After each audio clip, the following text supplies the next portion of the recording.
بسم اللہ الرحمن الرحیم۔ دوستوں، بہنوں، بھائیوں اور بزرگوں،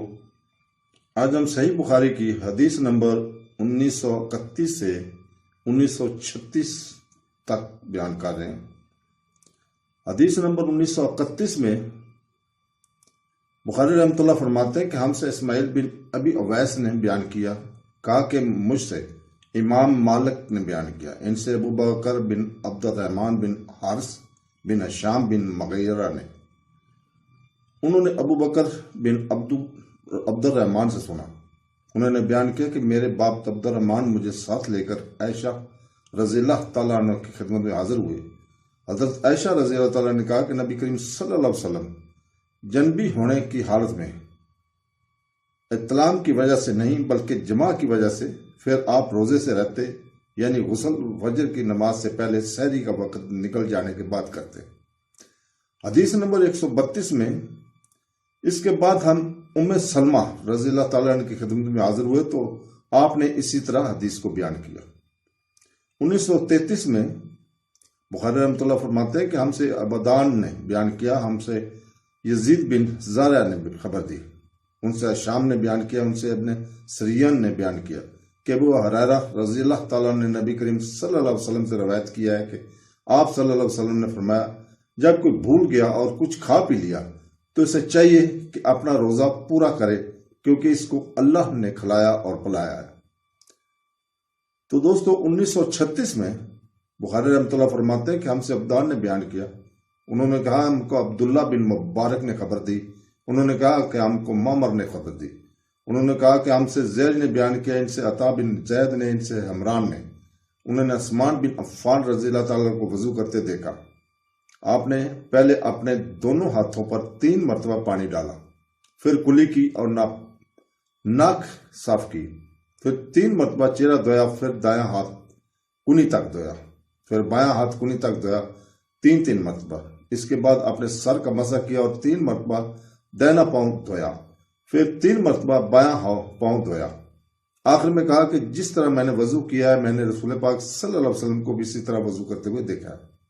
پھر آپ نے فرمایا تھا کہ جس نے میری طرح وضو کیا پھر 2 رکعت نماز تحت الوضو اس طرح پڑھی کہ اس نے دل میں کسی قسم کے خیالات و وسواس گزارنے نہیں دیے تو اس کے اگلے گناہ معاف کر دیے جاتے ہیں۔ 1935 میں بخاری رحمۃ اللہ فرماتے کہ ہم سے عبداللہ بن منیر نے بیان کیا، کہا کہ ہم نے یزید بن ہارون سے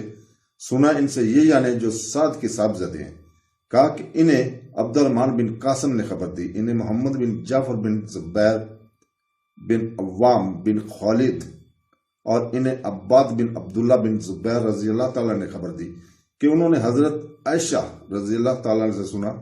آپ نے کہا کہ ایک شخص رسول پاک صلی اللہ علیہ وسلم کی خدمت میں حاضر ہوا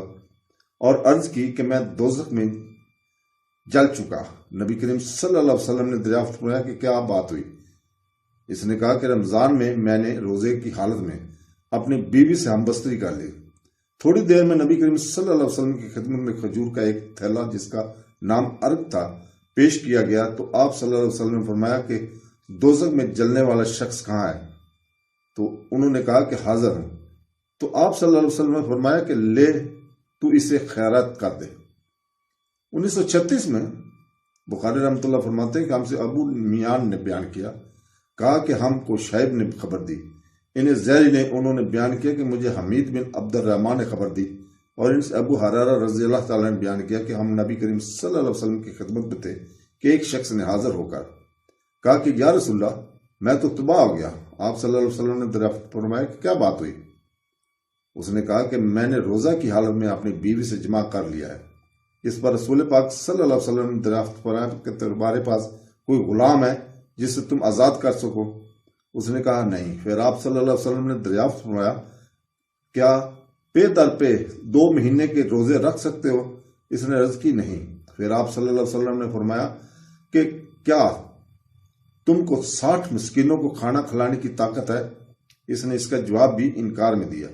راوی نے بیان کیا کہ پھر نبی کریم صلی اللہ علیہ وسلم نے تھوڑی دیر کے لیے ٹھہر گئے، ہم بھی اپنی اسی حالت میں بیٹھے ہوئے تھے کہ آپ صلی اللہ علیہ وسلم کی خدمت میں ایک بڑا تھیلا پیش کیا گیا جس میں کھجوریں تھیں، کھجوروں کے تھیلے کو ارک تھیلے کو کہتے ہیں جسے کھجور کی چھال سے بناتے ہیں۔ نبی کریم صلی اللہ علیہ وسلم نے دریافت کیا کہ سیل کہاں ہے؟ اس نے کہا کہ میں حاضر ہوں۔ آپ صلی اللہ علیہ وسلم نے فرمایا کہ اسے لے لو اور صدقہ کر دو۔ اس شخص نے کہا یا رسول اللہ، کیا میں آپ نے سے زیادہ محتاج پر صدقہ کر دوں؟ بخدا ان دنوں پتھریلے میدانوں کے درمیان کوئی بھی گھرانہ میرے گھر سے زیادہ محتاج نہیں ہے۔ اس پر نبی کریم صلی اللہ علیہ وسلم اس طرح ہنس پڑے کہ آپ کے آگے کے دان دیکھے جا سکتے ہیں۔ پھر آپ صلی اللہ علیہ وسلم نے ارشاد فرمایا کہ اچھا جا اپنے گھر والوں میں کو ہی کھلا دے۔ تو دوستو، اللہ تعالیٰ سے دعا کہ وہ ہمیں اپنے پیارے دین کی پیروی کرنے اور روزے رکھنے کی توفیق عطا فرمائے۔ آمین ثم آمین۔ اللہ حافظ۔